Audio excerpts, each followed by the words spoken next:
I am big. I am so big. I am so big. I am so big. I am so big. I am so big. I am so big.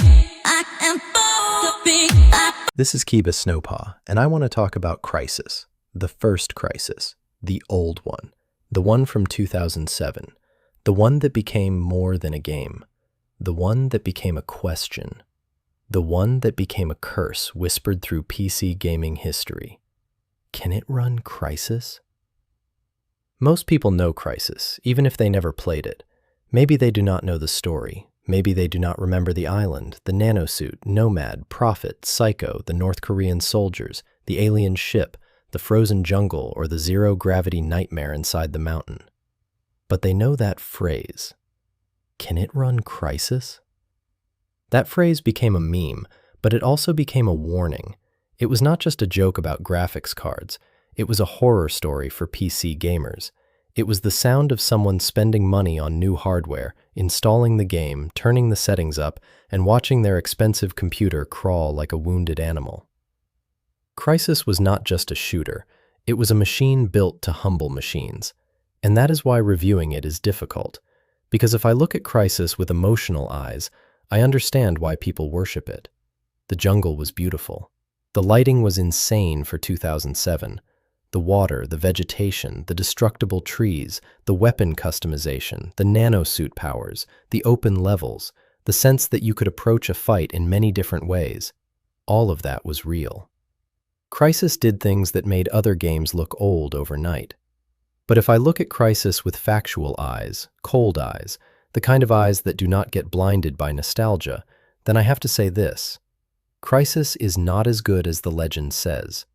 It is not a bad game. I would never call it trash. It is too important, too ambitious, and too technically impressive for that. But it is also not the flawless God game people sometimes pretend it was. It is a beautiful monster. It is a technical showcase that turned into a full game, and sometimes it feels like the technology was the real main character, not the player. That is the first problem with Crysis. The game feels like Crytek built a jungle, built physics, built lighting, built water, built destructible vegetation, built a nanosuit power fantasy, and then said, "We have something here. Let's make a game out of it." And to be fair, Crytek had already done something like this before. The studio's history with Far Cry and CryEngine had roots in technology demos and showing what real-time graphics could do. Crysis felt like the next step in that bloodline. It was not only a game, it was a showcase. It was CryEngine 2 standing on a stage, roaring at every GPU in the world. The problem is, when a game is built like a beast from the future, the people in the present still have to play it. And in 2007, most people could not really play Crysis the way it was sold to them. That is where the nightmare begins. I remember the first time I tried to play it. I had some weird GPU at the time. It was one of those cards with no fan, cooled only by airflow. It had HDMI, which was not something every GPU had back then, so I think it was more like an HTPC card. I do not remember the exact model, but I remember what happened. I started the game, and almost everything that was not part of the ground was invisible. I could hear people. I could hear the guns. I could see the muzzle flashes. But I could not see the enemies properly. I could not see the trees properly. I could not see the world the way the game wanted me to see it. The island was there, but it was like a ghost island. The jungle had become a broken dream. It was not fear from aliens or soldiers. It was fear from shaders, drivers, hardware support, and a game that had no mercy for the PC sitting under my desk. That was my first Crysis experience. Not wonder, not freedom, not maximum strength. It was invisibility, but not the fun nanosuit kind. And that is something people forget about old PC gaming. It was not always magic. Sometimes it was pain. Sometimes you bought a game, installed it, and then spent more time fighting the computer than fighting the enemies. Crysis was one of those games where the real boss was not the alien machine. The real boss was your GPU. People talk about bad optimization, and yes, Crysis ran badly for many players. But I also want to be fair. It was not only bad optimization in the lazy modern sense, It was also that Crysis was aiming ahead of the hardware of its own time. It was built like a game from the future, released into a world that was not ready for it. That does not make the pain disappear. If a game runs badly, it runs badly. If a game needs hardware most people do not have, that is still a problem for the people trying to play it. And Crysis had performance problems everywhere. High settings could murder a system. Very high settings were almost a myth. DirectX 10 was supposed to be part of the future, but that meant Windows Vista at the time, and Vista itself was already a whole separate horror story for many PC gamers.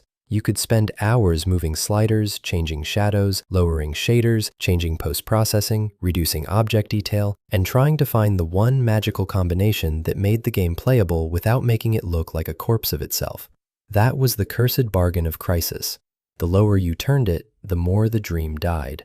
On low settings, the jungle lost its soul. Objects popped in and out. The atmosphere collapsed. The thing that made Crysis special was also the thing that made it hard to run. Take away the lighting, the shadows, the vegetation, the physics, the draw distance, and what are you left with? A shooter that suddenly has to survive on its gameplay alone. And that is where the cracks show. Because Crysis as a game is uneven. The first half is easily the strongest part. You are on the island, you have the nanosuit, you can sneak through the jungle, you can scout a base, tag enemies, choose your angle, use cloak, use strength, use speed, throw objects, steal vehicles, shoot trees apart, and make your own little action movie. When Crysis works, it really works. It gives you the feeling that you are not just walking down a hallway. You are hunting, you are planning, you are improvising. But even there, the systems are not always as smart as they look. The AI was one of the big reasons Crysis felt advanced. The enemies could move, flank, call for help, search, react to sound, and fight across large environments. At its best, it made combat feel alive. But at its worst, the AI was stupid as hell. If I was far enough away and started shooting, enemies often had no real idea where they were being hit from. They would run around like headless chickens, yelling, scattering, turning in strange directions, and sometimes acting less like soldiers and more like confused puppets whose strings had been tangled. It looked advanced until you watched it break. The silencer also felt wrong to me. I understand the gameplay idea. A suppressor reduces noise, but it also lowers damage so stealth is not too easy. That makes sense on paper, but in actual play, it could feel like I was shooting enemies with paintball bullets until they died of pain. At longer distances, it felt even worse. You line up the shot, you fire quietly, and the game answers back with this strange feeling of weak impact, like the gun has been cursed. And then there is the nanosuit energy system. The nanosuit is the heart of Crysis. It is the icon. It is the thing on the cover. It gives you armor, speed, strength, and cloak. It should make you feel like a predator. Sometimes it does. But for me, the energy drains too fast, especially with cloak. I know the system was patched and balanced over time, but cloak still never felt satisfying to me. You turn invisible, move a short distance, and your energy is already screaming at you. You can say it is meant to be tactical, but the levels do not always support that perfectly. There are not always enough good hiding places. The enemies can see you too easily when you get close. The moment you think you are about to become the hunter, the suit becomes empty and you are just a man in a fancy Halloween costume getting shot in the bushes. That is what makes Crysis frustrating. It sells you power, then constantly limits that power. Armor drains, speed drains, cloak drains. Strength is useful but situational. The suit is powerful, but it is also needy. You are always waiting, hiding, recharging, switching modes, trying to make the system flow. Some players love that rhythm. I never fully did. Then come the physics bugs. Crysis physics were amazing for 2007. Trees could break, objects could fly, buildings could be damaged. Barrels, crates, bodies, vehicles, animals. The world felt physical in a way many games did not. But when physics goes wrong, it does not go quietly. It becomes comedy. It becomes horror. It becomes the game showing you the skeleton under the skin. I remember sharks ignoring the rules of the world and moving in ways they should not. I remember objects and animals acting like gravity had taken a holiday. You could throw something small, like a chicken or a crab, And sometimes it would drift away like it was not part of Earth anymore. It would float, spin, climb, and keep going like the island had opened a secret door to outer space. That is funny the first time. Then it becomes unsettling. Because Crysis wants to be realistic. It wants to be immersive. It wants the jungle to feel alive. But then a ragdoll freaks out, an object launches itself like a cursed satellite, or something that should fall simply refuses to obey gravity, and suddenly you are reminded that this beautiful island is just code. Fragile code. Code pretending to be nature. The official patches show that the game really did have a lot of technical issues. Memory leaks, procedural vegetation problems, destroyable object physicalization problems, ragdoll damage problems, object and animation bugs, vehicle bugs, UI bugs, multiplayer bugs, weapon bugs. It is not just old players imagining it. Crysis needed fixing. Because Crysis was massive and complicated systems break in complicated ways. That is one of the reasons the game feels like a horror story to me. Not because of the aliens. The aliens are fine. The story is fine. The voice acting is good. I never had a big problem with that part. The actors sell the military sci-fi mood well enough, and the sound design has a lot of atmosphere. The island makes noises. The suit muffles sound when you cloak. The weapons have presence. The jungle has a living, breathing feeling when the game is working. But the horror is underneath. The horror is the feeling that the game is too ambitious for its own body. Like a monster grown too fast in a lab. The bones are strong, but the muscles tear. The skin is beautiful, but the organs are unstable. And the longer Crysis goes, the more that feeling grows. The early island combat is the best part, because it gives you space, freedom, and human enemies. But once the game moves deeper into the alien side, especially the zero-gravity sections and later combat, it becomes less satisfying. The open jungle gives way to more scripted spectacle. The thing I wanted from Crysis, the hunting, the freedom, the tactical sandbox, becomes weaker. The game becomes more like a normal sci-fi shooter, just wrapped in very expensive technology. That is another problem with Crysis. The legend is bigger than the game. The legend says Crysis is the ultimate PC shooter. The reality is that Crysis is half brilliant sandbox shooter, half technical stress test, and half unstable science experiment. Yes, that is 3 halves. That is how broken the machine feels. I've played Crysis a handful of times over the years, and I never felt fully satisfied any of those times. I respected it. I understood it. I could see why it mattered. I could see why people were amazed. But respect is not the same as love. I never personally became a true Crysis fan. For me, Crysis is a game I admire more than I enjoy. It is like looking at an old haunted mansion.